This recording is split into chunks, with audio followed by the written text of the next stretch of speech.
I'm Kayla Gaskins in Washington. The Trump administration set to ban transgender athletes from traveling to the U.S. to compete in sports.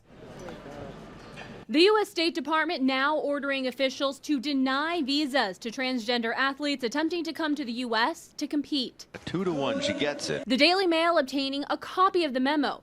Reporting in it, Secretary of State Marco Rubio wrote, in cases where applicants are suspected of misrepresenting their purpose of travel or sex, you should consider whether this misrepresentation is material such that it supports an ineligibility finding. Meanwhile, Attorney General Pam Bondi threatening to sue California, Maine, and Minnesota if they don't comply with Trump's executive order barring transgender athletes from competing in women's sports. At a White House event this past Friday, Trump threatened Maine's federal funding during a tense exchange with their governor over the issue. You better comply because otherwise you're not getting any federal funding.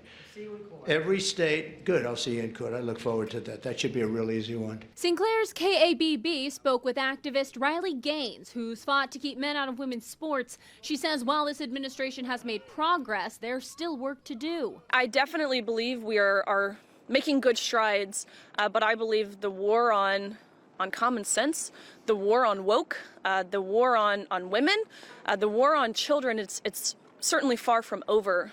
Over at the NSA, the new director of national intelligence, Tulsi Gabbard, said more than 100 intelligence officers are about to be fired for taking part in sexually explicit discussions about transgender experiences on official agency communication platforms.